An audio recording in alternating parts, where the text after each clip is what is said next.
So we do have that. We do have that as well.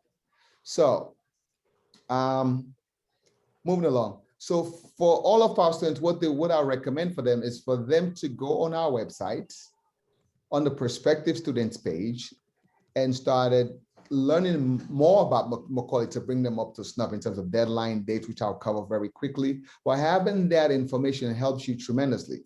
But also, whenever you go to other colleges' website, when you go on the prospective students page, everything that you need to know to get you started, because all of you currently are prospective students. The next phase, you're going to become an applicant, and the next phase, you're going to be whether you're admitted or waitlisted or whatever it may be, your status will change from stage to stage. So with that said, we look for in the neighborhood of 90 average. This year, CUNY just announced that we are going to be test blind. What does that mean? It means that even if you've taken the standardized test scores, whether it's SAT or ACTs, and you score perfect mark, you submit them, we will not even look at them.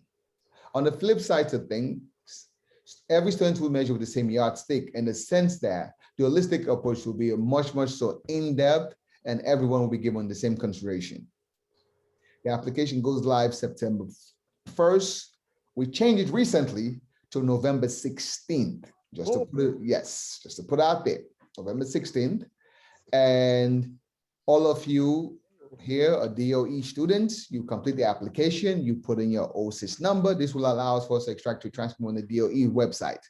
If you ever attend another institution, you will also have to submit your transcript from that school that you've attended, especially those people that may be overseas, just to put it out there. So all of this information is online as well, but to get down to nitty-gritty and things, you'll have a merit scholarship for 4 years, my scholarship and financial aid for all New York State residents. They also have a brand new MacBook, a laptop, and advice that'll be with you for the next 4 years. This advisor, their job is pretty much to advise you in terms of anything you want to do, whether it's study abroad, someone wants to improve with your paper, or you want to bounce ideas up, or any other issues you may be having, they'll be the first point of contact. You'll also receive exclusive funds to do experiential learning, which will include study abroad or research in the areas of STEAM and STEM. We got you covered. Okay, so that experiential learning funds run from $1,500 base to $5,000 plus, and you can apply that to multiple initiatives. So in terms of the academic program is rigorous. It was designed to be rigorous, which will prepare for the 21st century. We have our seminar courses which are tied into New York City's fabric. Even though many of us that live in New York City, sometimes all of our lives, we think we know the city. But when you take our courses, especially these 4 honors courses, they give you a totally different perspective of New York. One talks about the art culture, which you visit art institutions, museums, Britannica Garden, that sort of thing, to learn about the uniqueness about the New York art culture. You'll also have the opportunity to go into various patches of communities to learn about the migration pattern, past, present, and future. You learn about it. You'll also examine the scientific community in terms of science forward, how some researchers are done, what kind of tools they use, in terms of how scientists are able to come to some conclusion.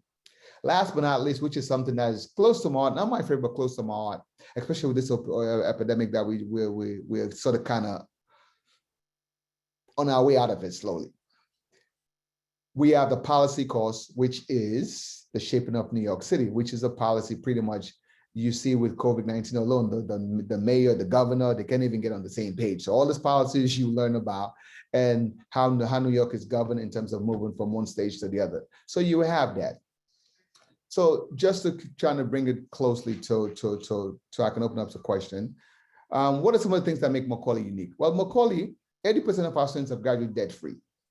We've graduated close to about 10,000 individuals since our over 10,000 individuals since our inception in terms of 2001. And our students get to circle the globe. They've been to every continent, almost, I probably want to say every place you can think of, including Antarctica. Students are given the autonomy to bring concerts, guest lecturers, start a club, or possibility even do other innovative things. We will work with you. What reason that is? So in the sense that Macaulay is one of those places where we give students a full range for them to succeed, and we truly believe it's a partnership where our job is to assist you to ensure that you're successful. Okay, so what Macaulay, in the sense that in terms of support, you have a group of people that are there to support you from your first day of Macaulay to when you transition. Even when you transition to Macaulay, if you want to come back, if you want to participate in work as a writing workshop, if you want someone to help proofread your cover letter, someone will be there to assist you all the way. Okay. But you'll also have faculty mentoring, someone that can take you under your belt, especially for some of the students who are interested in STEM or STEAM. You'll have the opportunity to do research as well from your first day of Macaulay in comparison to your last day. So you have that. During midterms and finals, when people are stressed, we bring pedigree dogs and masseurs to help them relax. We also make sure that the library is open 24 hours, 7 days a week. And it's a place that where students have best of both worlds. All of the perks Macaulay has to offer, they're entitled to. All of the perks that their home campus get, they're entitled to. They have their own honors lounge. They have a group of people there in their various colleges, helping them to navigate for the next 4 years. Our students have won outstanding fellowships and scholarships. The list is too long, so please forgive me. I'm going to mention a few. We have Fulbright, Urban Fellows, Truman, Rogue Scholarship. For some of you that may not be familiar with the Rogue Scholarships, the Rogue Scholarship, I personally consider the Super Bowl of higher education, is run out of Oxford University. Each year, there are 93 recipients. In America alone, we're awarded 33. For Macaulay, in 20 years young, we've had 3 Rogue Scholarship recipients. Is remarkable. The last recipient recently, Tamara Jean, just came back from 2 years ago from Oxford University, where she had a full ride, and she's currently at Columbia, where she's pursuing a second year in PhD in political science, also full ride. So I share all of this with you to let you know that it is happening. Michelle and her team has a recipe. They know exactly what we're looking for. She's not only able to get a great student in Macaulay, but also students at other places as well. So listening to her is paramount, and I know she'll do well, she'll do right by you. And last but not least, knowing that how the debt to student ratio is astronomical today. Personally, this is just my personal take as someone who's been in the business for 25 years, I do not think anyone should be in debt for their undergraduate degree. If there are 20 applicants here right now, I would say about 15 of you may be pursuing a PhD, you just don't know it yet, because that's what future employers will be looking for. So you are going to be taking debt or loan somewhere down the line. So if you can curve it within the first 4 years at least, it helps. And this is where Macaulay students, those who end up going to law school, the Harvard Law School, the Kennedy, the Brown, our students have been at all over prestigious institutions, and they're doing extremely well. So this is where that loan can help you. On a closing note, if you truly want to measure the success of Macaulay, go and look at our alums in terms of their earning power. Our alums have been admitted to schools such as Harvard, Brown, MIT, Princeton, you name it. They're able to work at places such as BlackRock, Ernst & Young, Google, Chase, Pfizer, Amazon, and doing extremely well.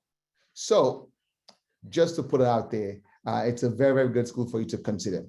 So I know I'm very close to my time. Do I have time for questions? Is that possible? Okay. Yes, you have time. You have at least 10 minutes for questions. So please do ask questions. Take advantage of this. Before I open it up, is there anything you want me to add? I might have left out, because I'm sort of kind of speed talking right now, and I want to make sure I cover everything for you. Just even though these students are not applying, they're applying for the following year, just what the plans are for the fall. So we could, of course, keep track of what's going on with the pandemic and the reopening of New York City. Okay, well, good. I was going to leave that for last, but let me talk about it right now. Most schools may shy from this, but in terms of going online, some schools did a better job and some schools kind of struggled. Some students were able to make the adjustment quickly and others kind of struggled. But one thing Macaulay did, we were able to make this the move quickly in terms of giving our chief academic officer, Dr. Ugers, and his team worked very swiftly to ensure that our students were okay. Faculty member had their tools that they needed, and everything went online. So we were able to go online immediately. What I've heard from majority of the students, they did well. Some students missed the whole interactive face-to-face in-person with other classmates, because that kind of helps them, those people that would prefer in-person learning, and others were able to make the adjustment. So for the fall now, we are going back to in-person as of August 7th. August 2nd. The chancellor just announced it. And students who are interested to go into in-person must have their vaccines shots. So that's a very, very good thing. So to transition right now, what should you be doing this summer?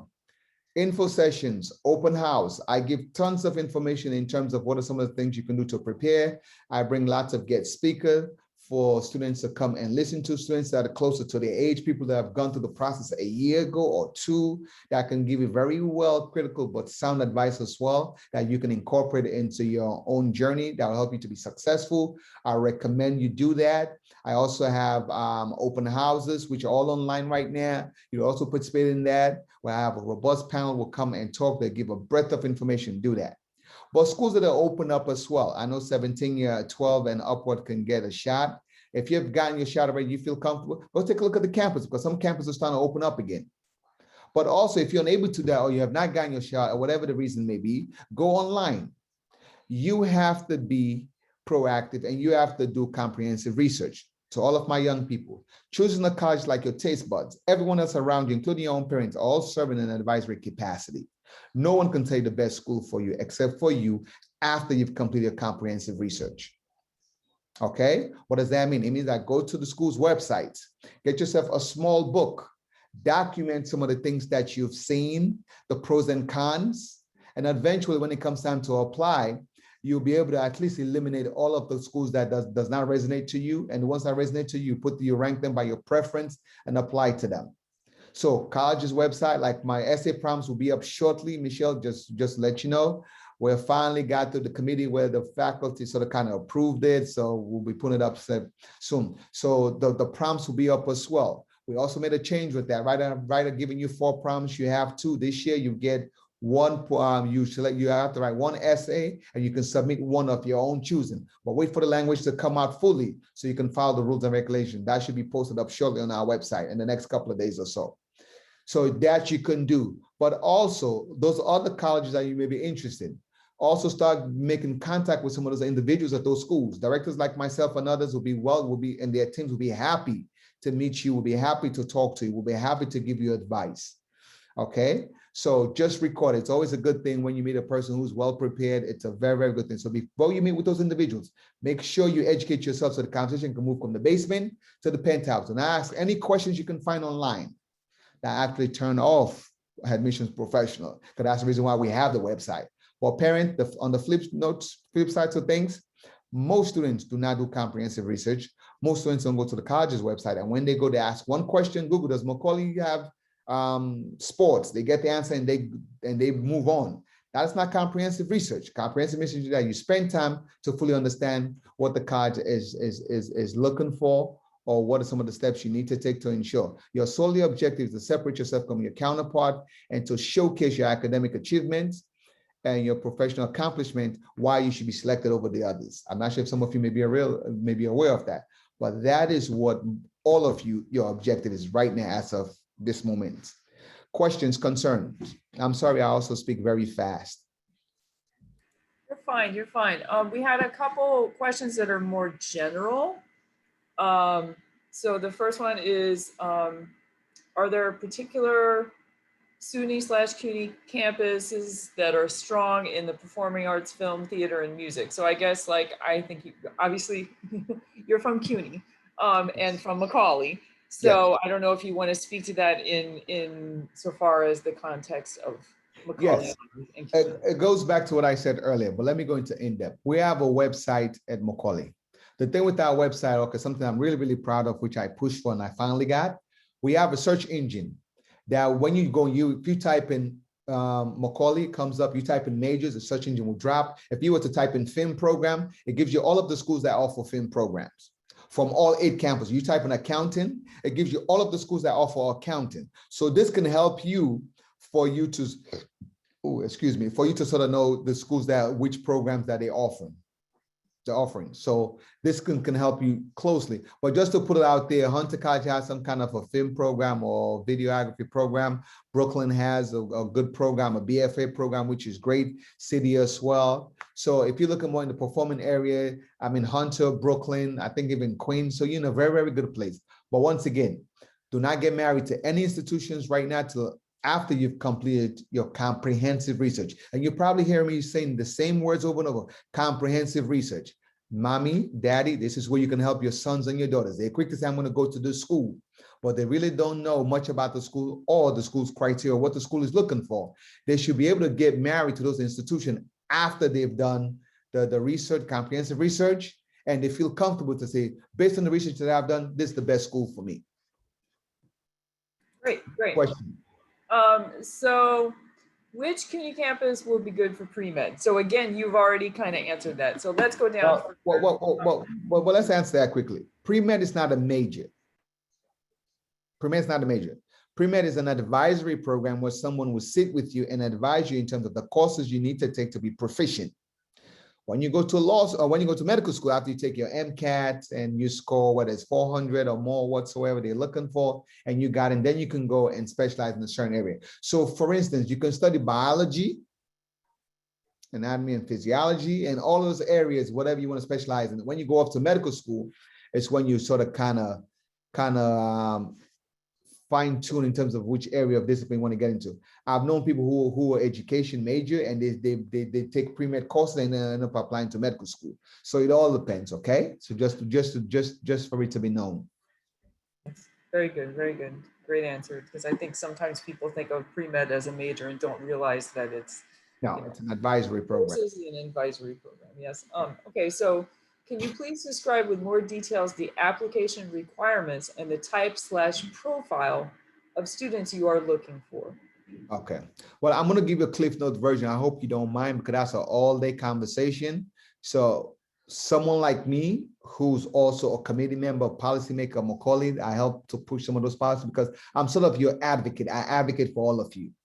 What Macaulay is looking for, it starts from comprehensive research. We're looking for students who are looking to make leaders, pretty much, who are looking to make the world a better place. So if you have that leadership component in your school, you're always trying to usher in new legislature in terms of getting better food. You want to make sure that the streets is swept properly because you don't like them to fall when the leaves are blowing. Are you part of student government, or you run a club, or you part of a foundation, and you have some kind of activism going in you. That is a very, very good thing. We're looking for leaders, but our leadership components need to be able to present it in a way that it can elevate you to the next level for us to say, wow, we want this person there. Like for instance, if you're part of a club, what are some of the roles that you're playing? Okay, are you one of those individuals when something goes wrong, you're going to complain or bring solutions? So these are all things would help you as well in terms for you to be looked at favorably. Extracurricular activities, have you done them? And if you are, it's not about quantity, it's about quality. Most students think that if you were to do 20 because Michael have done 25, you want to do 30. No, 1 is good, 2 is fine, 3 is whatever you can handle. Just do it in a way that it complements you. The whole idea is to complement you. This is where you sort of kind of package yourself. You are that crystal diamond that you want us to see how you are shaped, how beautiful you are. You started by putting yourself in a box. So that box has to be presented in a way that we look at you and say, wow, this is very pretty. But when we go inside, we're even more so captivated. Okay, so you do not only have strong grades. That's a good thing. Grades are very, very good. But also some things that students who are academically strong, or some students who come from an affluential family who daddy can drive 20, 30,000 hours, they can get a strong SATs. Guess what? The SATs is not going to be required. So the playing field is equal tremendously. So it's not just so much you have to be good, you have to be exceptional well. And also how you prepare your application for it to stand out. We look for minimum 90 average or better. Fourth day, Macaulay School provide an interview. Those schools are Hunter College, John J. Lehman, and Staten Island. Okay, so if you're called for an interview, how are you going to perform? If you know you have a 99 average, if you blew the interview, will we accept you? No, we can't. But if you perform flawlessly and your average is about 90, we would consider you absolutely. So there are many ways this can go, but just to close it, in terms of when I read what I look for students who are truly, truly, truly interested in terms of wanting this opportunity. This is a lifetime of opportunity. In regards to students who are just looking to let me just submit to submit. No, just don't submit. Put the thoughts to it. Put some time to it. It takes time to craft the Macaulay essays. It takes time to write the Macaulay application, your letter of recommendation, your character reference. All these things takes time. But what happened for most students, on a closing note, is more so that they have applied to so many schools. Now, when it comes to certain schools, they do what I call the race to finish. So it's not about presenting a good application. Let me just submit it because I'm running out of time. Don't do that. This opportunity, Macaulay, I would not recommend you do that because it will work to your disadvantage. Because here's the reason why. We only have 520 spots. Each year we get close to 10,000 applications, depending upon the year. 99,000 of those students can get in good, clean at Macaulay. Next question. Okay, and this I think will be the last one. We've got about 4 minutes left. The question is, if I apply to Macaulay, but I also want to go to a specific CUNY, do I also apply to that one separately? Well, the change in the application, which we're trying to do as well, in the past, with one application, you're applying to 6 of the 8 schools. Then you select 6 from the 6 for us to review. Well, let me start all over again. The Macaulay application itself serves a dual function. The first portion, you're going to pick 6 schools, which will review for regular admissions. From the 6, you pick 2. So what we're doing right now in terms of the new change, rather than picking 2, we'll only review for 1. And there'll be a question in the application to say, review me for other Macaulay schools, which I think is a plus. So now that you have that opportunity, before you pick 2, you only get 1 decision. Now, go class of applicant 2022, class of 2026, you would select the 1 school to review for Macaulay. If you check that box and say, review me for other Macaulay schools, I'll be able to disseminate your application all over and say, hey, who wants this kid? Who wants this young person? And someone who had a Hunter, Baruch, or somebody say, I'll take them. And there you go. So you have it. There you have it. Not sure if I answered the question.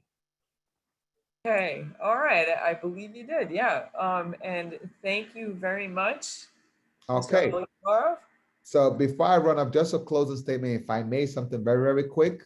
Yeah. I truly believe that when it comes to education nowadays, it's a business. Most parents don't realize it's a business. School is a business. That business components, you have to be aware of that. So any schools like Macaulay and others that is willing to give you that free ride means that you're competing for that 1 seat. But in the same breath, while you're doing this, try not to get sick over this. Try not to get many stress, mental issues, because there's no need for that. Even though you go by applying to schools like Macaulay, you get into Columbia, Yale, any one of those fine institutions. The school does help that you go to. But remember, you make yourself successful. You're the one who's studying hard. You're the one who's anchoring yourself to core value. You're the one who's sharpening your skills. The schools may help you about 60, 70%. At the end of the day, what you bring from what the school is offering, the name. If you're unable to sharpen your skills, to graduate, to make something of yourself, it's not going to happen.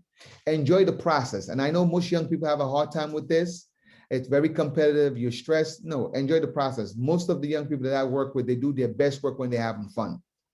Secondly, reward yourself. You're going to apply to 20 schools. You applied to 10 already. Reward yourself. Give yourself a little sneaker bar, a trip to the movie store, ice cream, whatever you do to make it fun. Have the conversation with mommy and daddy. How are you going to pay for school? This is a journey you're not going to walk alone. Even if you're paying for it on your own because mommy and daddy give you the money, you're going to need people to give you the courage, the inspiration, the support from your family. You need that. So start having that conversation, get on the same page. And last but not least, when you're writing your application, do not procrastinate. And last but not least, super last but not least, okay, put time to compartmentalize it so you can do a good work. Do not just apply for the sake of applying. Get rid of the safety net because it takes a lot of your time. Only apply to a school that you really absolutely want to get into. That would help you. I think if students were to do that, I promise you, for someone who's been doing this for about 25 years, you're only going to apply to 7 to 10 schools, no more than that. Okay? So ladies and gentlemen, I wish you the best. I hope everyone's safe and well over the summer. And I look forward to seeing you guys very, very soon. Michelle, thank you so much. Thank Colleen, you so much, Ali, Thank and you. thank you to Colleen, my colleague, and thank you to the families for listening. God bless you, and we will see you soon. Have a great summer. likewise, guys. Have a good one, folks. Take care. Bye-bye now. Thank you. Take care. Bye-bye. Ms. Harris, is everybody able to hear me? I've been kind of having some Wi-Fi. We're good? We're good. I Okay. hear you just perfectly fine. Okay. Soothing voice. Well, okay. All right. So we have some more people coming in still even. That's great. So our next speaker is again Akiko Jindo from the class of 2021, who is a Questbridge Scholarship awardee. Yay, Akiko! So she is going to give a presentation about Questbridge and her particular journey through Questbridge, which is a very early application process, but I'm just going to turn it over to her. And then after she speaks, there will also be time to ask her about Questbridge and us as well. Okay. Hi, can you hear me? Yeah. Okay. Yes, Akiko, you should be able to pull up your presentation also, okay? Okay. Okay.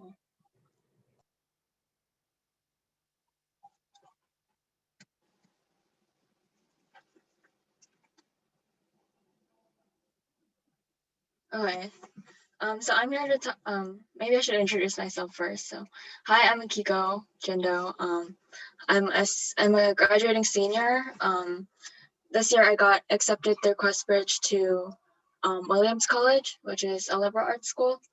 I think this year, besides me, there was one other person who matched to a Questbridge partner school. I think it was Colby College. And there were plenty of other students who got accepted through the junior program and matched and got accepted through the common application to a lot of other really good schools.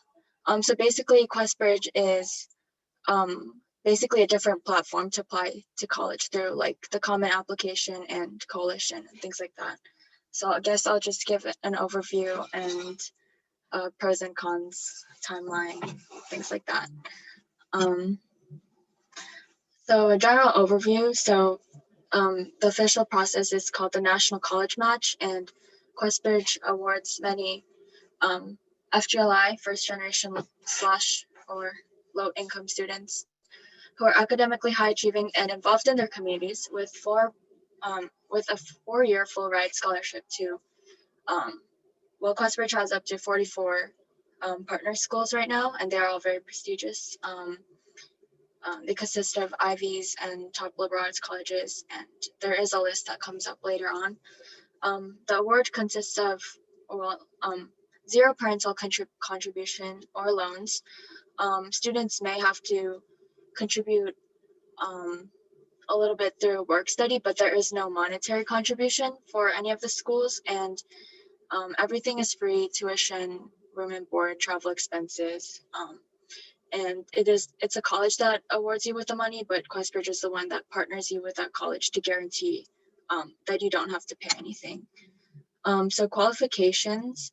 So it is targeted for academically high achieving students. So most Questbridge scholars and finalists are in the top 5 to 10% of their graduating class. I don't think they'll require standardized testing this year like they didn't. Of course, my year was different, but I don't think things will differ much for this coming year either. So SAT scores are usually above 1280, ACT composite scores above 27. They are very flexible with financial situations, although I think they are targeted towards low-income students, but they also take into account various non-financial hardships that have affected people's lives. Many are often first in their family to attend a 4-year institution or are immigrants or children of immigrants. But this isn't always the case. My dad earned up to his PhD and he earned it in the United States, but that just goes to show how flexible Questbridge is. So these are all of the QuestBridge partner schools. This year they added 2 other schools, so they have 44 now. To look more into detail, you can go to the website, which is questbridge.org. As you can see, the list consists of many Ivies, liberal schools, other top 20 institutions. Yeah, so incentives or pros and cons. So of course, the full ride opportunity isn't something that you want to deny, given you want to graduate debt free. It does give you a different way to present yourself because there are more opportunities to write, and the questions that they give you are different. There's a good community of Quest scholars. Even people who don't get accepted ultimately have form really good connections. And essentially you get to ED up to 12 really prestigious universities or colleges. So it gives you a bigger chance of getting into college earlier on, which saves you a lot of stress later in your senior year. I guess some cons are that QuestBridge isn't for everyone because they are targeted towards a specific, well, I mean, I guess they are flexible, but it's just not for everyone, and it is extremely selective. And around 10 to 90 people are accepted to each institution through QuestBridge. It depends on the size of the institution, obviously. For Williams, I think I was, besides me, there were 17 others who matched to Williams. It does require a lot of perseverance because the timeline is completely different as most of your peers, and it is much earlier on. So you have to start working on applications earlier on in the summer. And if you don't match, then there are many different phases that you have to go through: early decision 2, regular decision, which does mean there are more opportunities for you to get accepted into college, which is good. But it's just a lot of work. There's a lot more writing than the common application, I think.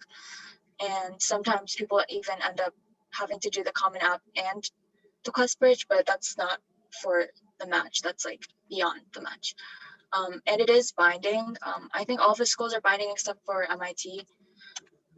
So this is like the general timeline. So December 1st is when you find out whether you got accepted or not. The application opens mid-August or in the late summer. All of the supplements / financial information is submitted by November 1st. I think the first stage is submitted by September 28th. And there are ranking forms and things like that submitted in between that, but I can go into further detail in the next slide. So how it usually works. So the application opens mid-August. Like I said, the first stage, which consists of a majority of the application, is due September 28th. So there's an 800-word biographical essay, which isn't that different from the Common App essay, except there's just more words for you to use. The 500-word topical essay is a chance for you to show more specific interests or zoom into more specific side of you.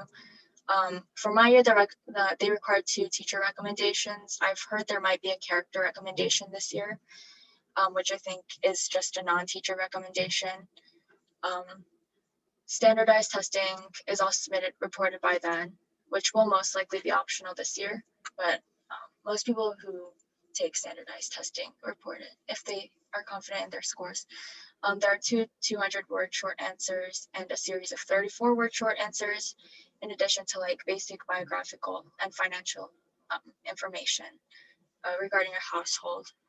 And the first draft of rankings is due at the end of the first stage 2. And then mid-October, October 14th, basically you rank schools in order of how much you want to go there. So you can rank up to 12 schools, and then it's official by October 14th. And you can choose to drop schools later on by just not fulfilling their requirements. But yeah, the most critical deadline is November 1st. So after you submit rankings and you are notified that you're a finalist, the schools will reach out to you with your portals and the lists of required documents. But often the schools will take a while to get back to you. So essentially you have 9 days to work on all of the supplements for each school, financial forms, FAFSA/CSS, and a lot of schools like Penn and UChicago have like their own financial forms that you have to fill out. So it's a really stressful deadline. So that's another thing to consider if you're doing QuestBridge. But once you get over that, you just have to wait till December 1st, which is when you find out where you got accepted and if you got accepted, and you can only get accepted into one school and it's binding, except for MIT, like I said before. So some general tips. I had my CSS and FAFSA done October 1st, which was when it opened. So I would encourage you to do that as early on as you can, because the 9 days is really stressful and you just want to focus on your supplementary essays. Consider your ranking list or begin researching on schools early on in the summer. And you want to make sure that you want to go to each school you rank because it is binding. And there are questions for previous years that can be found online. So brainstorming early on is a good idea, and figuring out which sides of you want to present, and to make good use of the QuestBridge community for support, advice, and motivation. So that's it for my presentation. So I guess it's time for Q&A. Okay, so I'm just gonna pull up the chat and see if we have any questions, but if you do have questions specifically QuestBridge related, please do post them in the chat. And, you know, again, this is an excellent program on a very, very early timeline. So from the counselor perspective, we really need to know sooner rather than later if you're going to be pursuing QuestBridge. We do have a question. Do you have any advice on tackling the 800-word biographical essay? I mean, given it's not that different from the Common App essay, I don't think there's anything that should be very different. Definitely start working on it earlier on in the summer, since there is more space for you to write. But I don't think I have anything specific. Anything else? Questions about QuestBridge? Oh, Ms. Harris does. Ms. Harris, take it away. Akiko, first of all, thank you so much for your awesome presentation, and what a lovely job you did. And from our run through that we did the other day, I'm going to ask you one of the questions I asked. How did you lock into Williams? If you could just share why Williams, out of those 44 or 42 colleges, what drove you to that college specifically? Yeah, so I actually did the QuestBridge Junior program, which was the College Prep Scholar program. So QuestBridge gave me a lot of opportunities to talk to admissions officers and representatives from each school. So I just had a lot of opportunities to research schools early on. In the beginning, I was definitely leaning towards like Ivy Leagues and big research universities, but I guess the more I researched on liberal arts colleges, I really started to like them more. And Williams College is a really good one. Like specific programs or like their faculty, like I had a chance to talk to some of them, and overall I just had a really good impression based on people I've talked to. So yeah, I just chose to go there. But yeah. Thank you. Excellent. Yes, I don't see any other questions in the chat. So if we'll give people like another minute or so. You know, again, QuestBridge I think Akiko would agree that it's an intense process, you know, but there's a great outcome. It's a lot of work, and you got to really be committed to it. And we're going to talk more about that, but you know, especially QuestBridge is a very early timeline. Yeah, I mean, actually, most I of have it. A question about that. Go ahead. No, I was just gonna say there's a lot of information you can find on the website. So I just wanted to say another thing I noticed, and you could speak to this, Akiko, for us, that some people that start in Questbridge and don't make the match, they sort of get funneled through. And while they might not win the scholarship, they do land in a top university, whatever that means. We're going to get into that later. Could you just speak about that for the last, topic, unless, of course, anybody has anything else? yeah, I mean, it becomes a really long process if you don't end up matching or get into the second regular decision, early decision phase. But even like being selected as a finalist is a really good accomplishment that other colleges will recognize. And by the end of that, you usually perfect writing essays and things like that. So, but most of the people that I know in the Questbridge community have gotten into a really good college and are happy with what ultimately happened. Excellent. Excellent. Okay. I actually, wait, I actually had a question. All right. So, I just wanted to see if, Akiko, if you could sort of talk a little bit more about how you kept yourself organized and on task with, such an early timeline and so many, obviously the Questbridge process is pretty long and drawn out, and there's a lot to do. Well, I had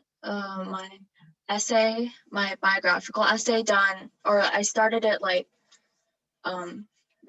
as soon as it opened, or I started brainstorming then, but I didn't start actually putting words onto my computer until September. But I think I got most of the writing done early on, and getting all of the financial documents out of the way was really good to help me focus on the supplements. And like I talked about the community, but it really does help motivate you because they are like operating on the same timeline as you, compared to my HSAS friends who are all doing normal early decision, which is a little later on.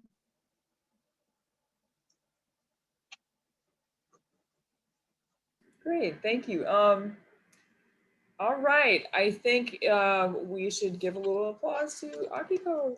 Yay, Thank you. Thank you so much. That was a brilliant presentation. We really appreciate it.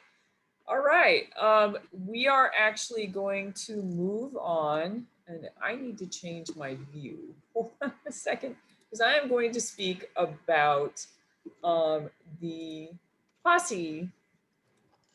There we go. That's better. Okay. I was seeing Akiko, but she was gone, and yeah. Okay, so I am ready. Okay, so I'm going to talk a little bit about the Posse Foundation Scholarship, which is a bit different. So the Posse Foundation provides tuition-only scholarships for students who successfully make it through basically a 3-step interview process, and they're also nominated. So first they have to be nominated, and then there are 3 steps in the interview process. Each public school has a certain number, and also there are nonprofit organizations as well that have a certain number of nominees that they are allotted each year. And so HSAS has a nomination committee made up of faculty and staff who come together, and based on the criteria and what Posse is looking for and our kind of experience with the Posse scholarship, then we nominate students. And so I know there's probably some, nominees in the audience who know a bit more about it already. Because we've gone through that process already this year. We're still finishing it up. And of course, my cat is gonna get into the picture. Sorry, guys. He always has to be in every meeting. So the ideal Posse candidate is one who might be overlooked by a Posse partner college's traditional selection process, yet they have academic and leadership skills and potential. And they would thrive at one of the schools with a posse or a group of like-minded people to support them. Those who become Posse scholars receive a lot of support, both, oh, That's my little reminder to keep on time, both before they start college, during the 4 years of college and beyond. So before they start college, so once they've gone through the 3-step process and they have been matched to a school and they've received the scholarship, then with a group of posse members, they learn all about, just financial independence and, navigating the world and getting ready for college, right? Before they even go in. And then during college, they have tons of support and advisement, and they also gather with their posse, with their group. And then also there's a great network, a vast network of former posse members, and there's lots of career services for the students who become posse scholars. So that's a bit about the posse scholarship. I just want to say for the posse nominees in the audience, we have already talked about this. We have already gone over this, but please do treat the process just like Questbridge, but Questbridge is a little more intense with the early deadline, but treat posse as an early decision process, meaning that you need to be really working on your personal statement and really thinking deeply and reaching out to the 2 teacher recommenders who you think will really speak to your strengths, both academically and otherwise. And be starting that stuff up now, okay? And the member New York City schools, they are Brandeis, Smith, Babson, DePauw, University of Wisconsin-Madison, Connecticut College, Lawrence University, Middlebury, Vanderbilt, Franklin and Marshall, and Lafayette, okay? So I think I'm a little under time. I'm just gonna take a drink of water. Ms. Harris, is there anything that you thought of that maybe I missed? The only thing I can say about Posse for those who are nominated by our committee, over the years, there has been some kids don't, think that the schools or that they have to choose. It's not so easy to win these scholarships, okay? And again, sometimes you don't win the scholarship if any nominees are in the audience, but you end up getting picked up by the school anyway, which is quite an honor. And being nominated, again, these are little accolades to put on a resume, being a Questbridge finalist, being a nominee for a Posse scholarship. So just some food for thought. And I'm going to mute now. Yes, absolutely. Those are great points. That's definitely something to put on your resume, and it is an honor to be nominated. Okay, so I am going to present on, we sent out, I think, 7 attachments, different articles and snippets from different websites and things. So I am going to start with that. So I will share my screen. Not that one. Okay, not my Zoom screen, launch meeting. There's the agenda. Okay.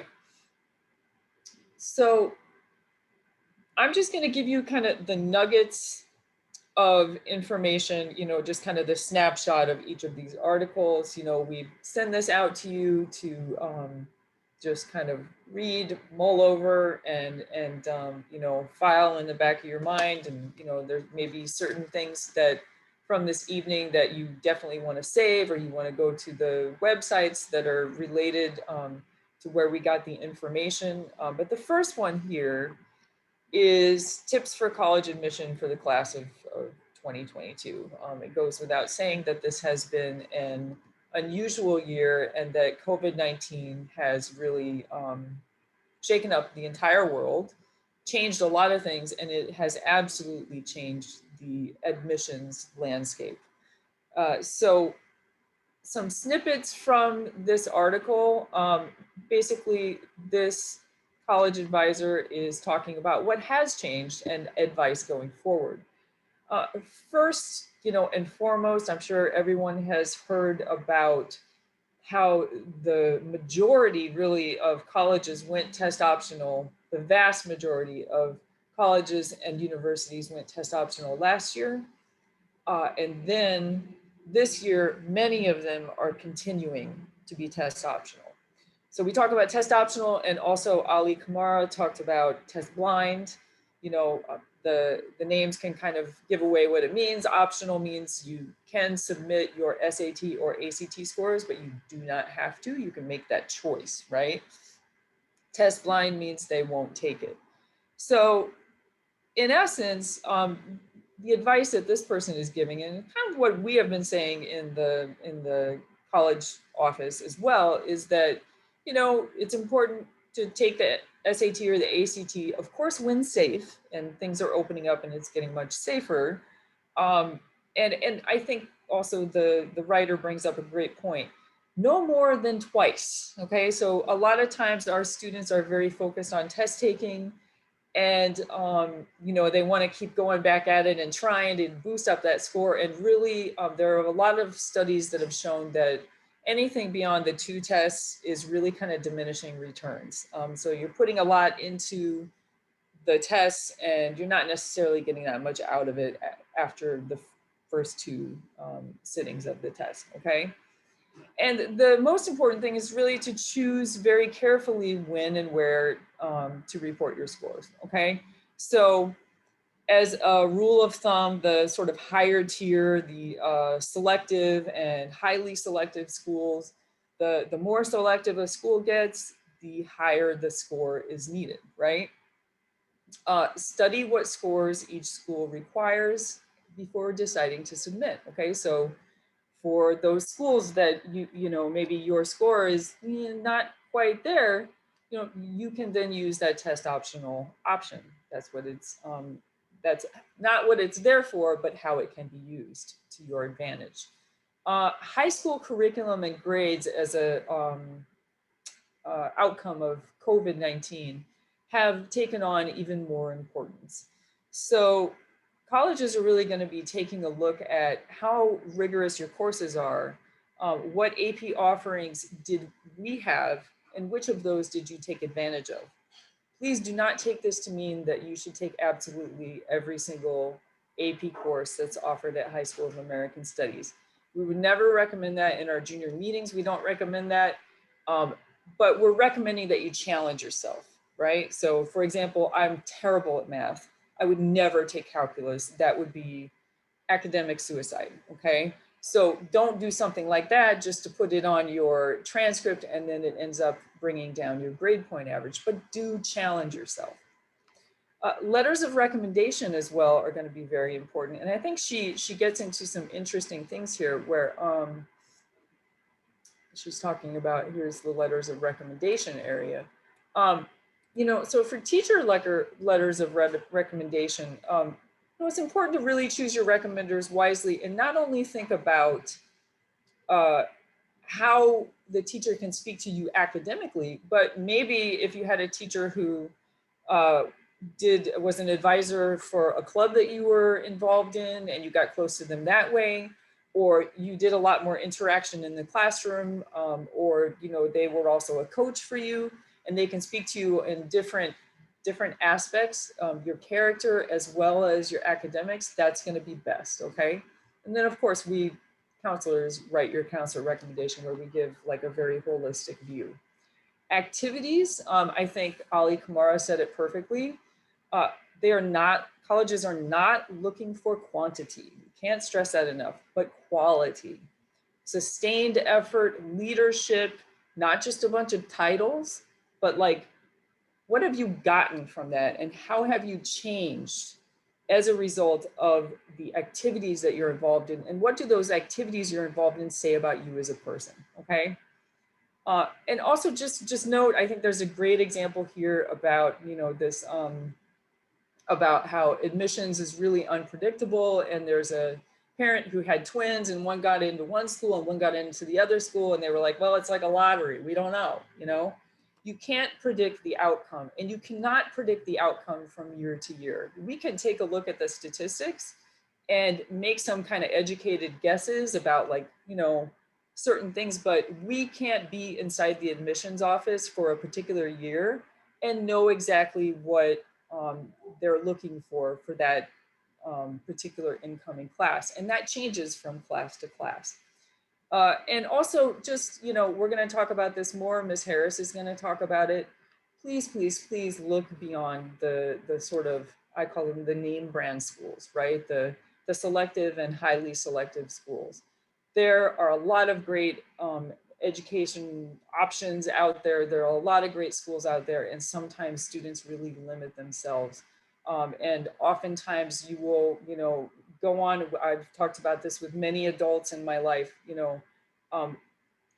we don't, when you're interviewing for a job, people don't necessarily ask you where you went to undergrad, but they do want to know what you are like as a person and how you come off, right? And so it's more important what you take out of a school and what you put into it than the name of the school. So, okay, I'm going to go, oh, no, didn't mean to do that. I'm going to move on to a little bit about recalculating your GPA for college admission, okay?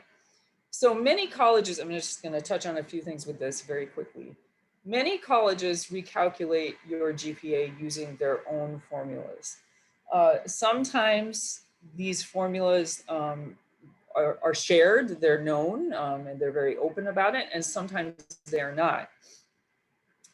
So while they all have their own methodologies, as a general rule, you can kind of use this scale here to see where you land, okay?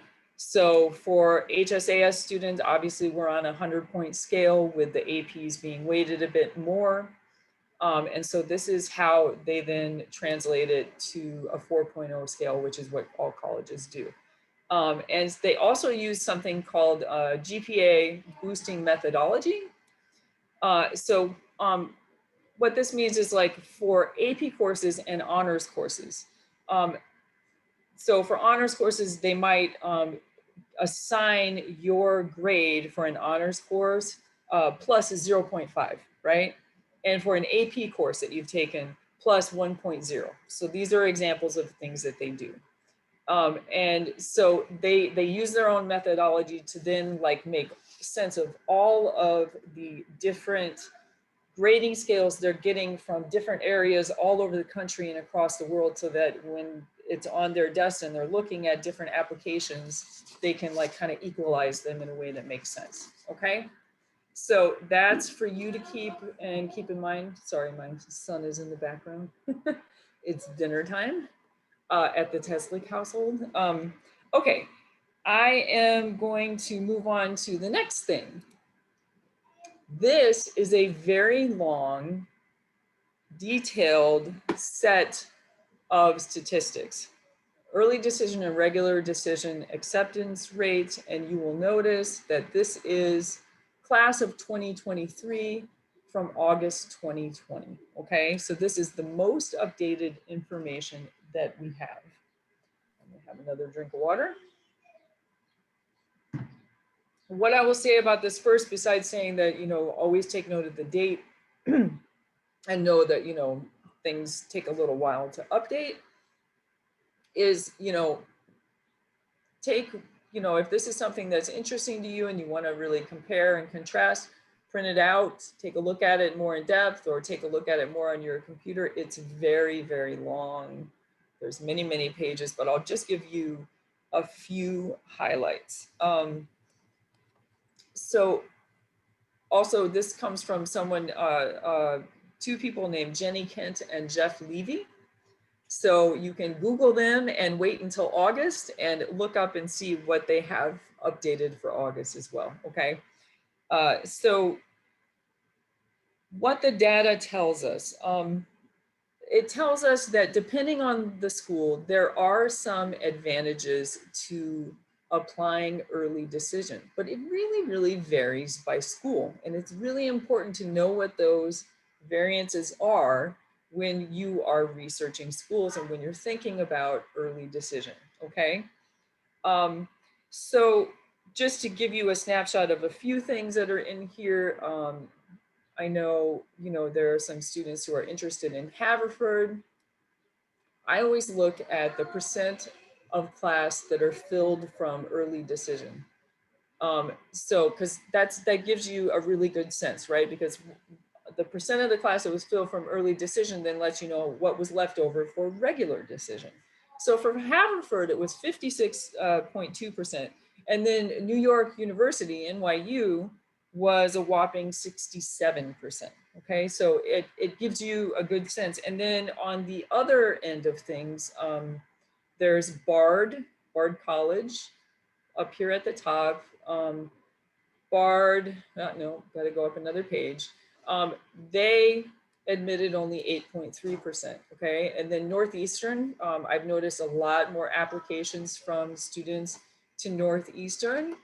I'm not gonna bother scrolling through everything. Just know we sent all of this to you so you can pull this up, you can save it on your computers, you can note where it came from, pull it up again in August when it's updated. But Northeastern accepted 18.4% early decision. Not now. Okay, sorry. I had a little family interruption. So anyway,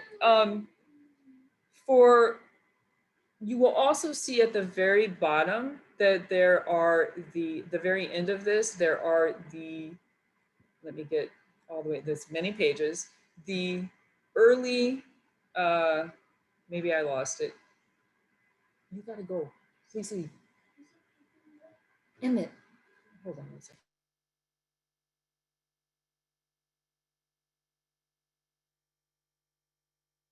Sorry, 10-year-old interruption. Okay, at the very end, there are the schools that have early action or restrictive early action or single choice early action. So Georgetown, Harvard, you get a sense of what their statistics are there as well. So takeaways. I think I mentioned this already, but this is data for you to use. Take what you need, leave the rest.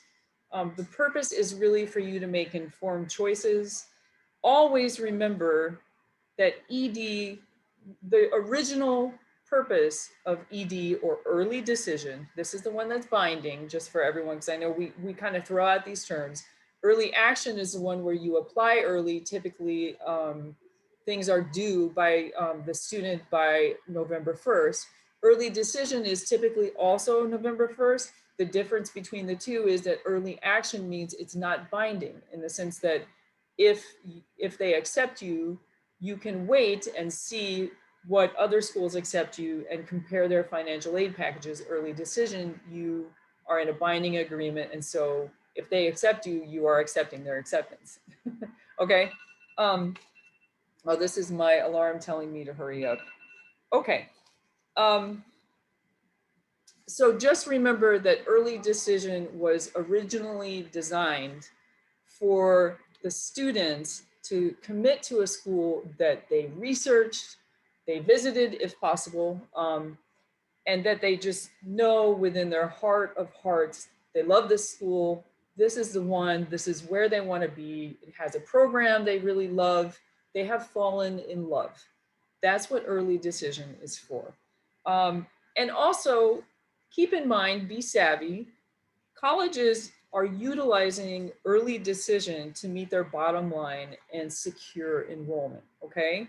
So they're interested in making sure that they get enough students in to fill their whole student body, their freshman incoming class, so that they can pay for everything that they need to pay for, okay? So keeping that in mind is always important, like the bigger picture. Okay. We're going to go on to a couple more things, and then I will hand it over to Ms. Harris. Okay, so we have a few different snippets, and I want you to just notice from all of these, like certain things, like a lot of these were last updated. The last update was like August 2020. I'll try to make this a little bigger.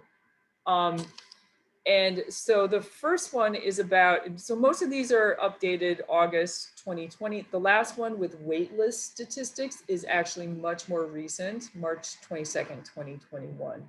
And they all have links where you can go in and you can find more detailed information and more data. So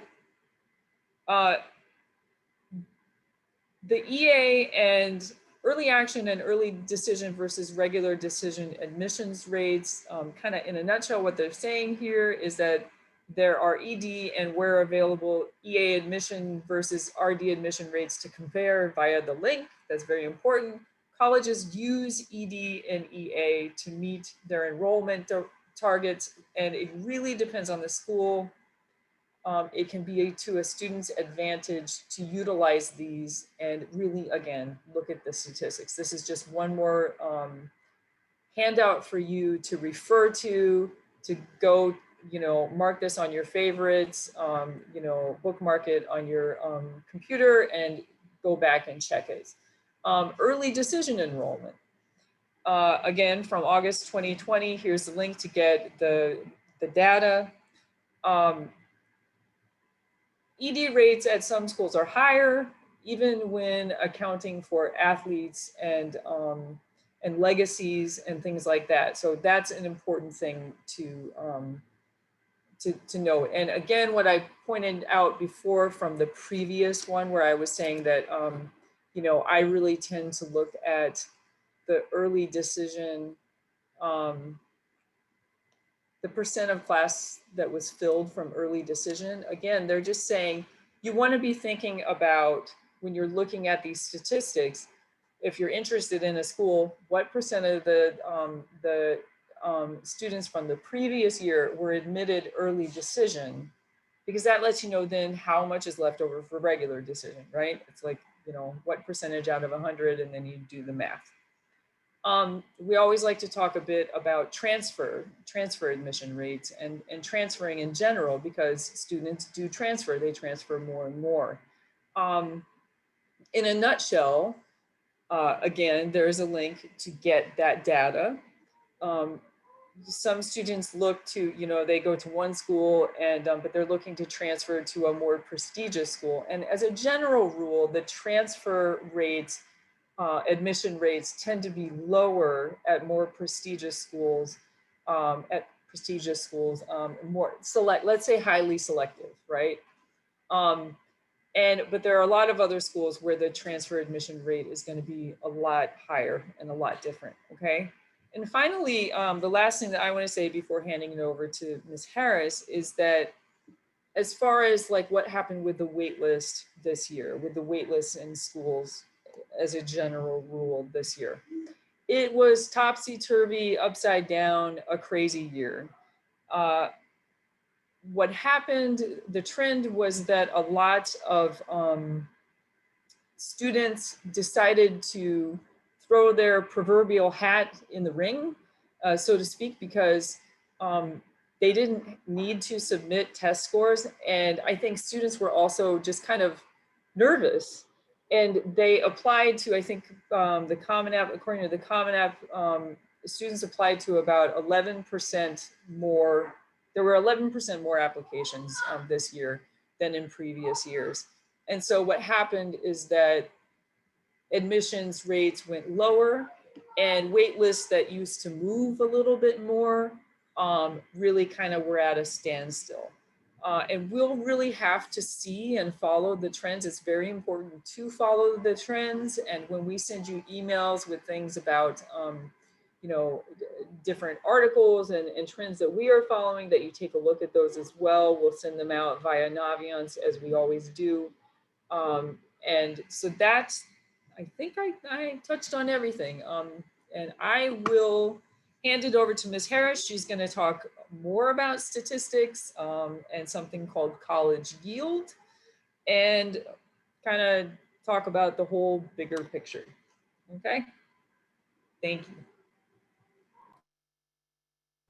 I will share my screen when you unshare yours. And okay, before we begin, there's a couple of things I just want to say. At HSAS, we've always taken a particular tone. As I move into the Ivy League and elite colleges, look, we had a wonderful year, whatever that means. Students, I think, are overall very happy. Again, whatever that means. We've always taken a very optimistic attitude. This is the 17th year doing this. shoot for the stars, aim for the stars. When we sit with you as seniors and I see some, we start to look at the college list. If, I see something that looks a little off kilter, I'll just take my screen and I'll cover the names and I'll say, look, you can try, but I've not seen it happen before. We don't look at these numbers as encouraging or discouraging. They just are what they are. I'm going to start sharing my screen. Let me do that, and I'll pull up my handouts, my next ones, which you all have. So I'm starting at number 5. Okay, so first off, a point that I want to make. Oh, wow, I don't see any faces. I gotta like, all right, there, now I see faces. I find this so hard to do. I took notes over my notes over my notes. I put Post-its, I put all kinds of things. If you look at these handouts, full disclaimer, as I said in the email last night, these are all from blogs and things on the internet.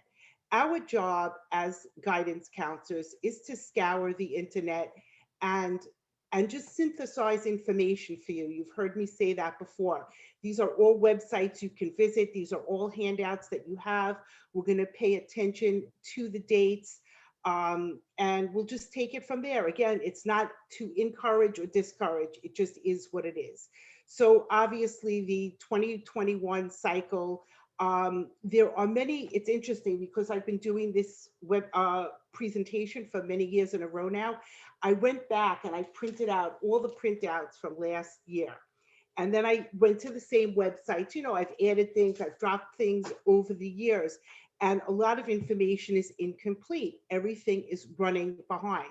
There are still many schools who have not reported their results to be determined. Things are being crunched. So let's take a look at what happened at the big Ivy League schools. And again, we have kids that get accepted to these schools. Please try, you've worked hard. No discouragement on this end. But what we do notice, again, is a drop in the numbers. A lot of that is being attributed to test optional. More kids applied that would have otherwise not have applied because they had the test scores. I just want to watch my time frame. I have it right here so I don't go over and bore you to death. Okay. So we see significant, here's the acceptance rate. When you see class of 2024, that's the graduating year. I always got that confused. So we see drops everywhere. FYI, just to let you know, I would say historically, there was a period of 5 years at HSAS where I was doing this job alone. So I looked at everything and it really kind of sunk in.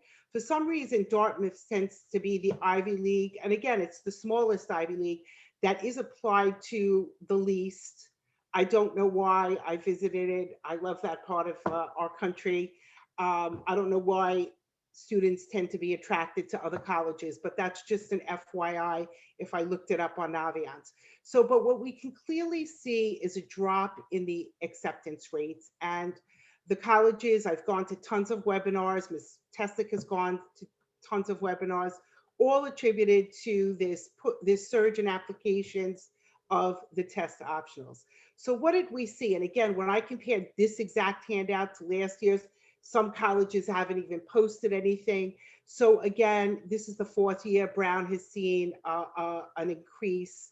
59% applied for financial aid. And again, the first gen. What did we see at Dartmouth? An increase of 29%.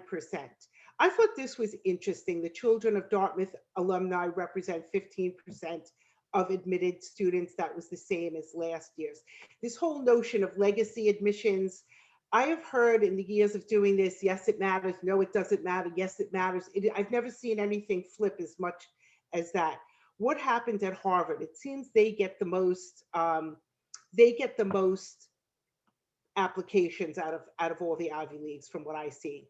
The percentage accepted from first generation increased by 7%. Let's see, 17%. The number of applicants increased by 57% from last year, while the college admitted 148 fewer students. Why? There was this big concern that a lot of students from the class of 2020, the graduating high school class of 2020, were going to take gap years. They didn't want to pay these tuitions to sit in their living rooms to take these classes. The colleges assured the guidance counselors, no, it won't impact the class of 2021. Thankfully, God willing, for the class of 2022, which is you guys, everything will be leveled out. I don't find colleges transparent at all. I'm not being negative. I'm just being a realist. I've gone to so many webinars. Sometimes I was cooking, sometimes I wasn't. I don't know who's cooking dinner now. Okay, let's see. What happened at Penn? 22% of the admitted students had a parent or grandparent. Now, interestingly, they saw their highest applications from these states. I highlighted New York. My best friend's husband went to this school. Her 2 kids did get accepted. So does that trickle down to mean something? I don't know.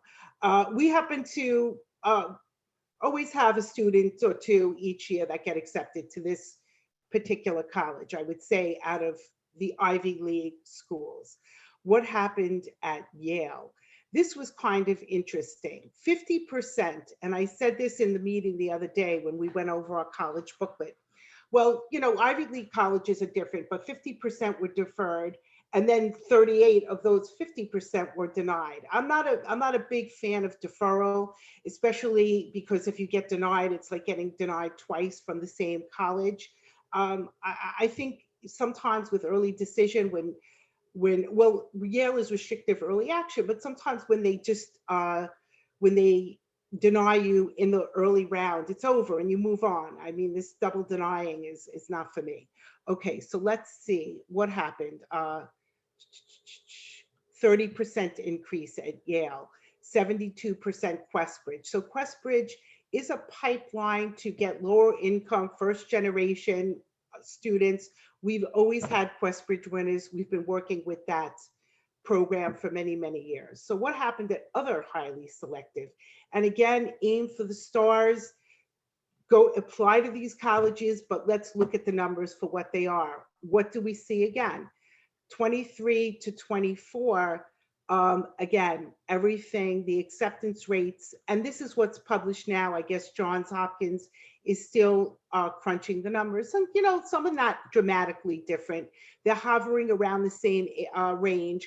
You might look at a website or 2 and see, you know, a different percentage point, but you'll see everything is in the same number. Full disclosure, once again, go to the college websites, wait for them to print out their profiles. Duke, 16% increase. I was happy to see they get a lot of their early decision applicants. We've seen over the years a lot more students apply and go to Duke in my tenure at American Studies. And of course, Emory, early decision increased.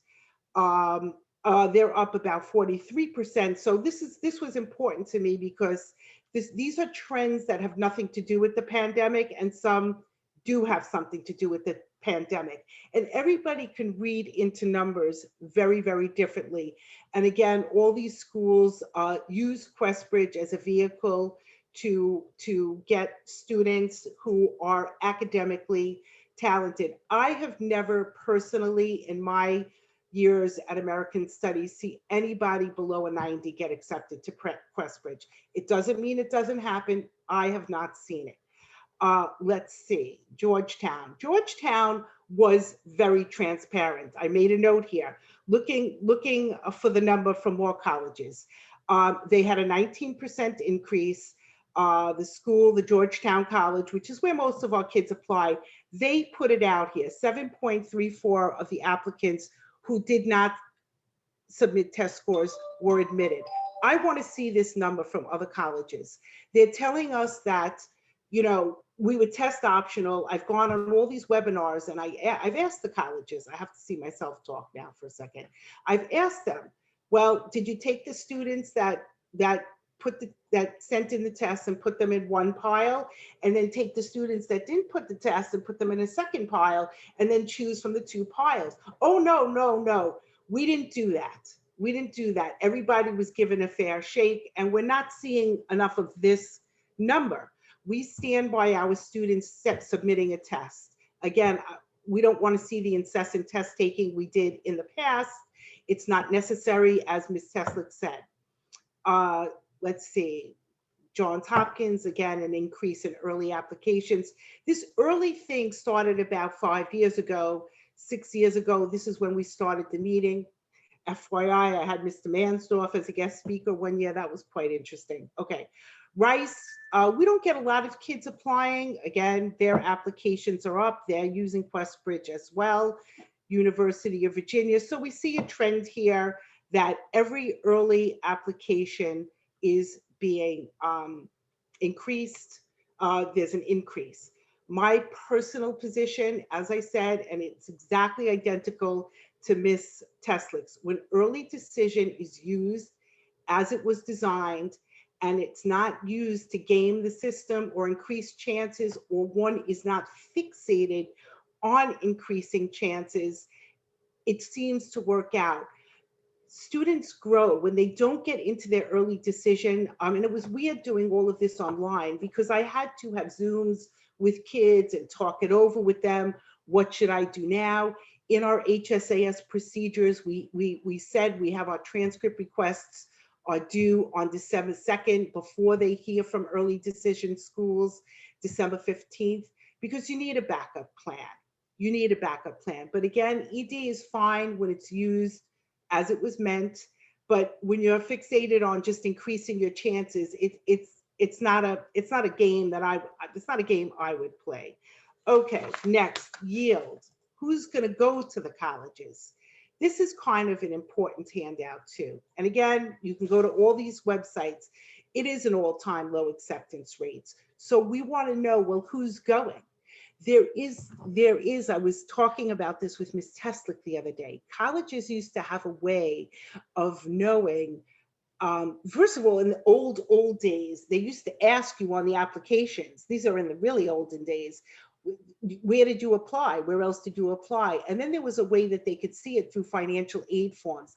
That was deemed unethical. So colleges have no idea where you are applying. And kids started applying to more and more and more colleges because of the ease of it, the clicking, the Common App, many, many reasons. So where are kids going? Okay, demonstrated interest. Many colleges say they do not do demonstrated interest. This is what they say. Demonstrated interest is signing on to a forum like this. That's why I said go to our meetings. Maybe sending an email, showing that you're really interested in the college. If you get waitlisted, sending a letter of intent. There are different ways that students can demonstrate interest within reason. But colleges do what's best for them. They do what's best for them. They are a business. Mr. Ali Kumara said it. I agree with that wholeheartedly. Many colleges haven't released their yields yet because there's still, everything is running behind with the exception of a few things. And COVID certainly caused financial changes in people's lives, geographic changes. People are moving all over the country. It's created turmoil that has a lot of rippling effects. So look, Amherst, again, the accuracy of these numbers, you must always check with the college.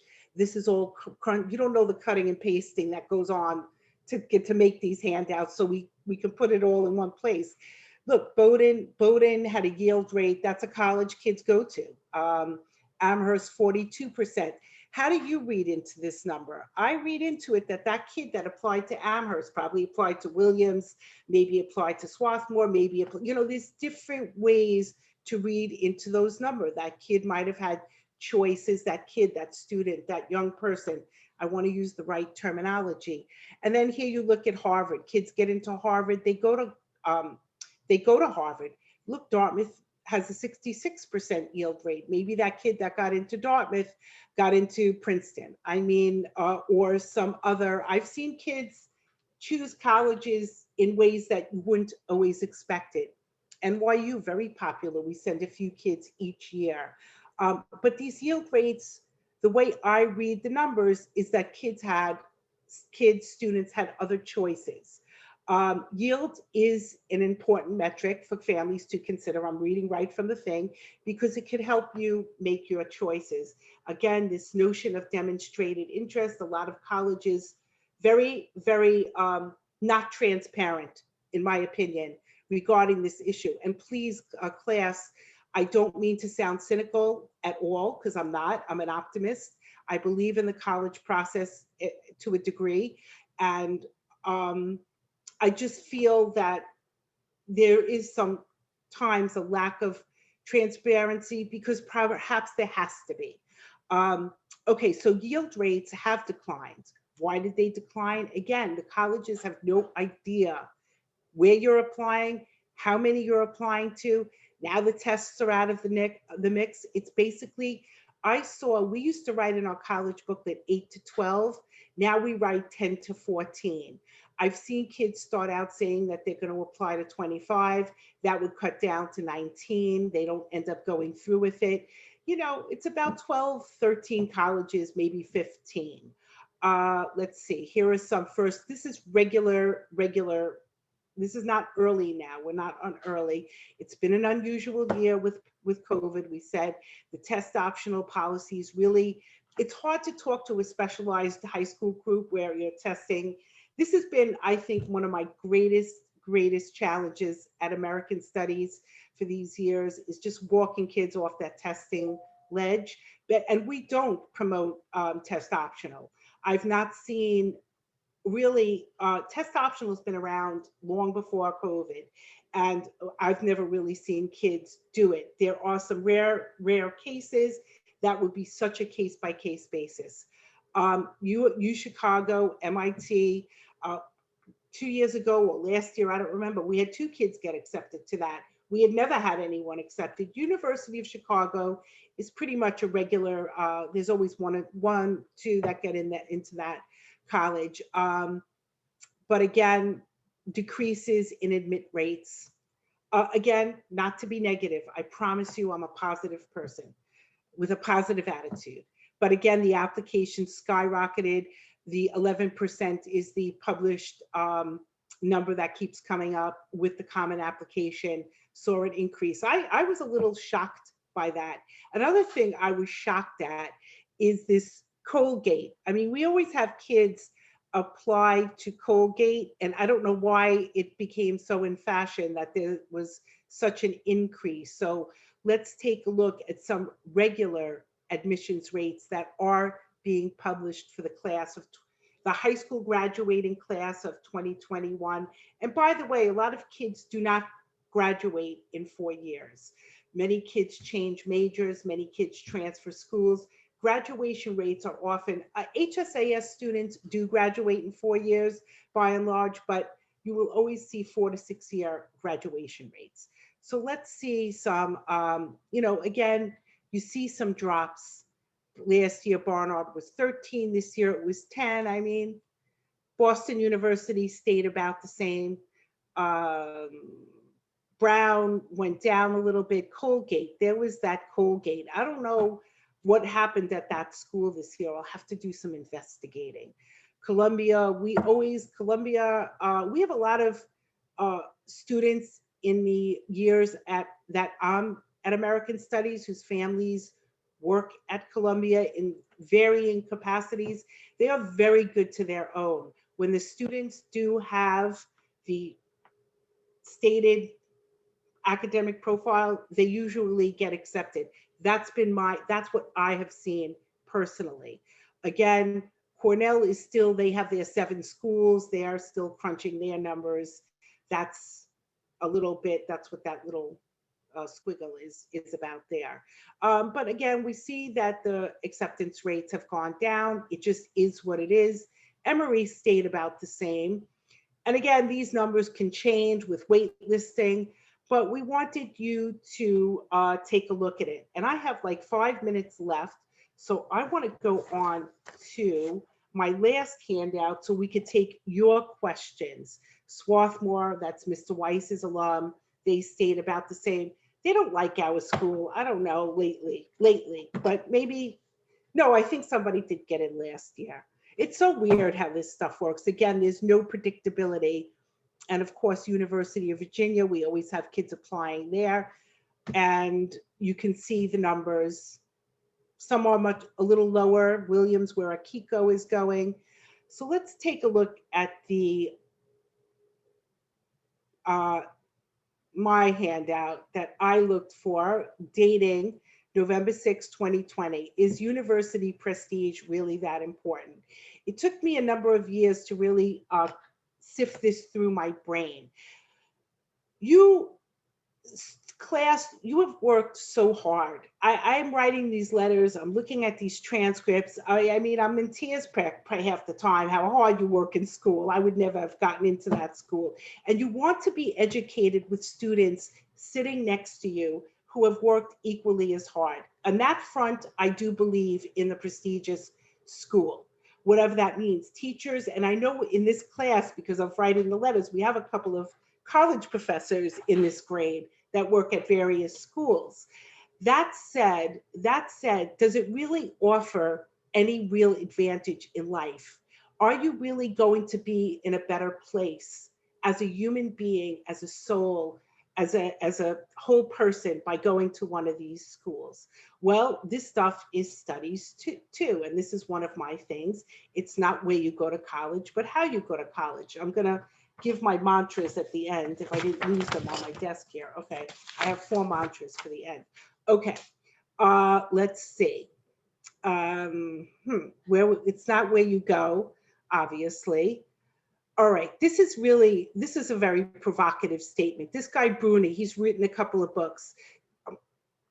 A yes or no from Amherst, Dartmouth, or Duke, Northwestern is seen as a conclusive measure of a young person's worth. This is quoted from a book. I'm not saying this. A binding verdict on the life that he or she has led until that point, an uncontestable harbinger of success or disappointment to come. Agree or disagree? Why would somebody give such power over to a college when colleges clearly have their own agenda and need? Why would someone sacrifice their self-esteem? I'm just putting that question out. And again, I am an optimist, do apply, but let's take a look at this from the devil's advocate.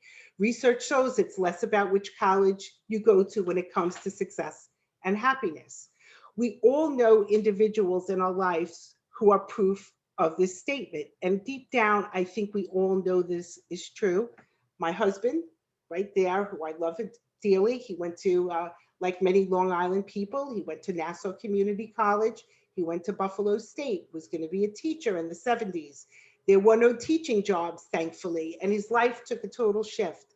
And he's a very successful man, whatever that means, that stands to be defined. But we all know people in our life. So is a highly selective university a prerequisite to success?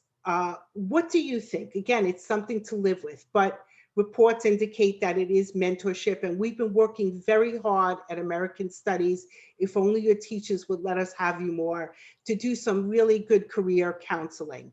So of course we have the CEOs, I have 2 minutes, from some top CEOs, many went to state schools. Here they are, smaller entrepreneurial outfits, no different. US News and World Report, we have a love-hate relationship with that, but there is a website you can go to and they calculate what's called the return on investment. They have 2,000 colleges and universities, and there is a calculation to see where people are going in their lives, what kind of salaries they are earning. And that is something I would definitely research. I was very, very interested in this. If you see, I've highlighted SUNY Maritime College. We have sent a couple of kids there. It's right under the Throgs Neck Bridge. These schools all come up very high, US military, SUNY Maritime, you know, for engineering and science kind of related degrees, Colorado School of the Mines on this pay scale, but yet it doesn't make only Colorado School of the Mines makes it into the, the US News list at number 88.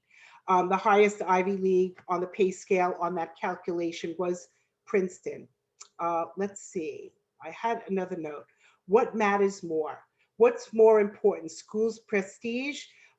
They argue is the effort a student puts into their time there. All right, please visit, and I've promoted this. I've been working really hard on the last month. We have a LinkedIn page.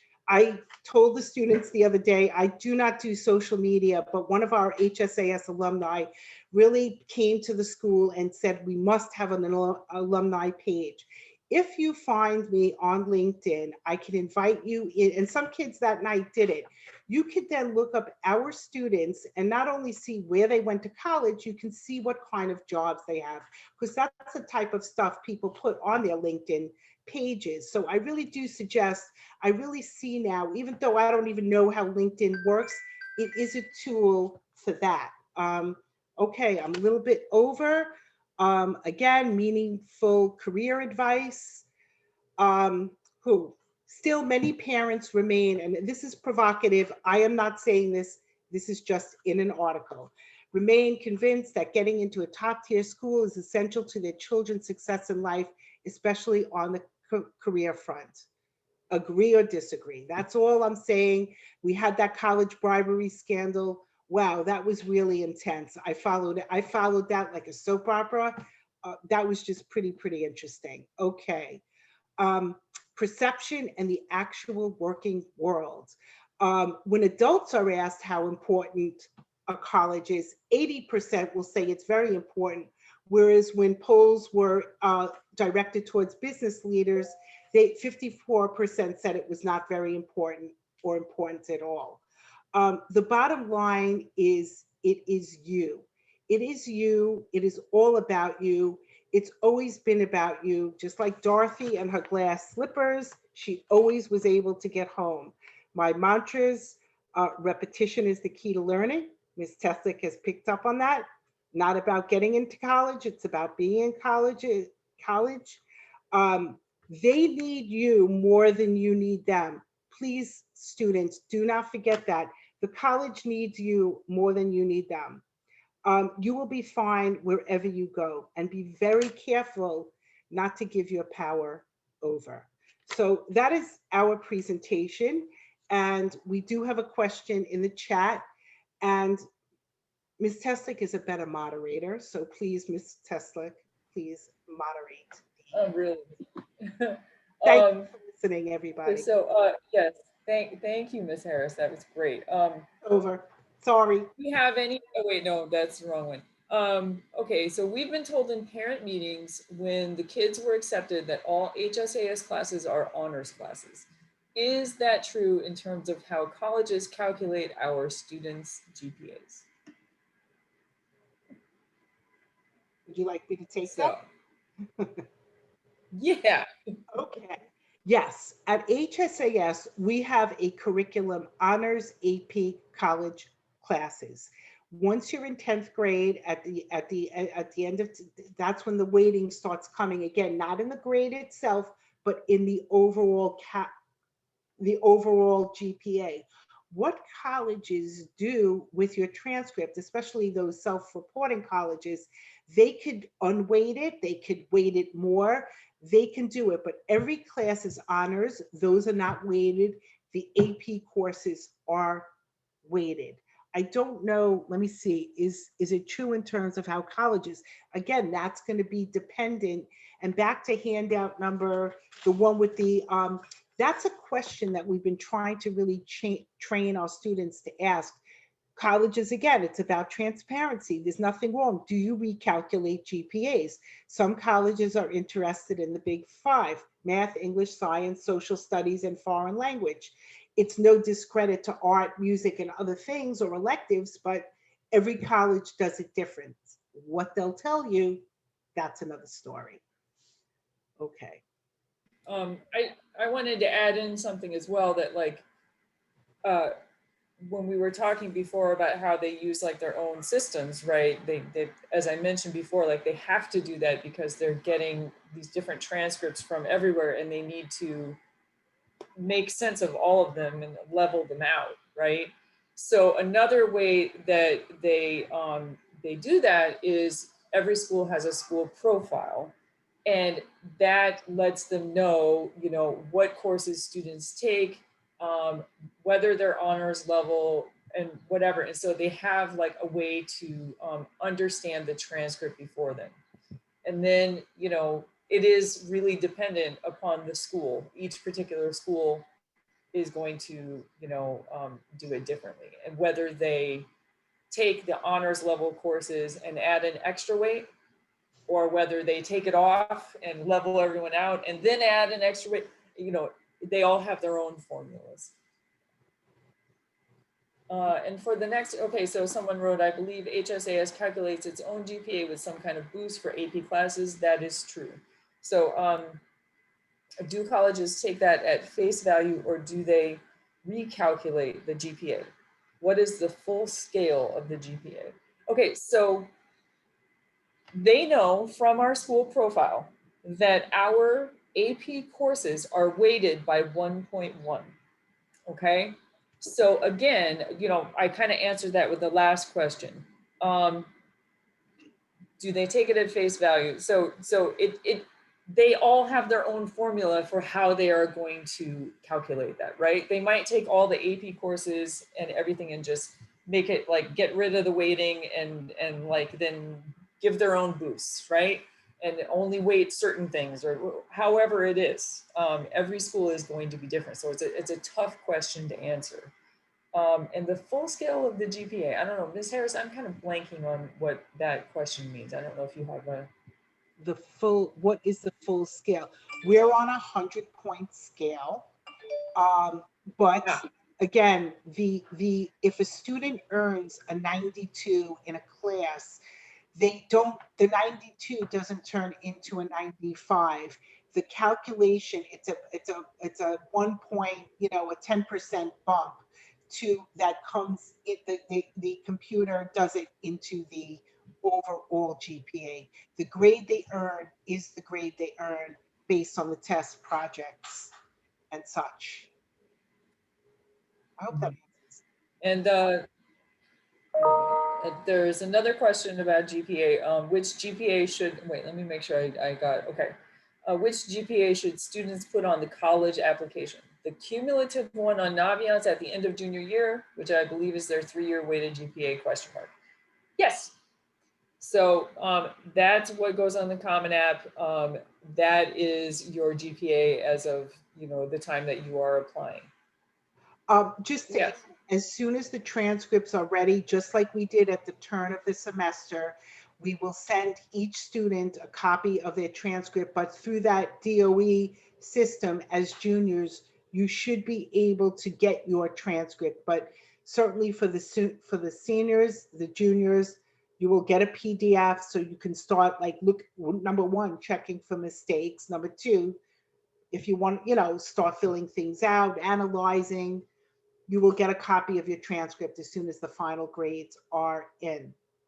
All right, Ms. Teslick, our moderator, we're doing. The next one is if someone submits an ED or early decision or early action application, can they also apply to regular decision? Yes, absolutely, and they should.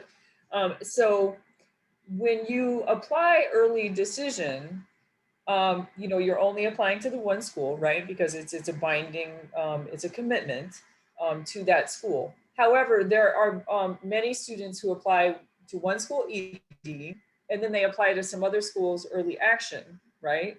And then they also are ready to apply to and they're working on regular decision applications as well. And the early decision decisions come out right around December 15th. So you'll have to put in your transcript request for regular decision schools that you want to apply to before you even know if you are applying ED, before you even know what the decision is, right? So we want you to be working towards that. But then let's say you get into your early decision school, you're done, right? Then you just you have to withdraw all your applications to the other schools. But yes, they can and should, yes. And the next question is, how necessary is it to take a Lehman College course versus AP classes? Ms. Harris, would you like to take this one? Yes, we at American Studies, and it is my understanding the Lehman courses are going to be fully instated. Um, I don't know when the programming is going to commence, but we've always viewed college classes and AP classes as different but equal. The Lehman credits transfer very beautifully. You get a Lehman transcript. You have to request it from them. We're going to be doing that with the seniors on Friday. And, you know, colleges have rules about taking, remember, they want you to buy their credits. They want you to, so there are caps on how many AP classes and college classes. Some very competitive colleges, or I'm not going to use the word prestigious, but the higher competitive colleges. Yeah, I'm going to drop that word prestigious. I just thought of that. They will ask when you take a Lehman course. This is something you should know. There are the College Now courses where you're with other college students, other high school students, but being taught by a college professor versus being in a regular college class with other college students. For some reason, some colleges view these two types of college classes differently. But we really, really, really hope, and before the whole pandemic, we were trying to make it a graduation requirement that everyone should take two. First it was one, then two. So as things go back to whatever, the regular way they once were, we will see where all that stands, but we stand by those Lehman courses. It's a wonderful experience for the credit, for the pattern of going twice a week instead of 4 times a week, the learning, different teachers. It's all great. So we are down to the end and we stuck to that agenda pretty tightly. Does anybody have, and Yeah. you hung in for a very, There's oh, I'm sorry. oh yeah. Ms. Harris, there's one last question which I was hoping you could answer. Yeah, so the question is, how can we see the HSAS school profile? Okay, so some high schools publish their profiles on their websites. They use it as a recruitment tool. We do not. We don't share we only share our profile. Mr. Weiss updates that. There are a lot of it is numbers. Again, numbers have changed. Kids didn't take regents. And then there's a lot of descriptive information about the school. Obviously, we're going to have to describe on our school profile exactly how COVID was handled. That's what colleges are really interested. What kind of model did you use? But we, you know, that is not a decision that we make. That is an administrative decision. So we don't publish it. It attaches in Naviance and it goes to every college scholarship. Anything else? I think that's the end of the questions and we are just 2 minutes shy of ending.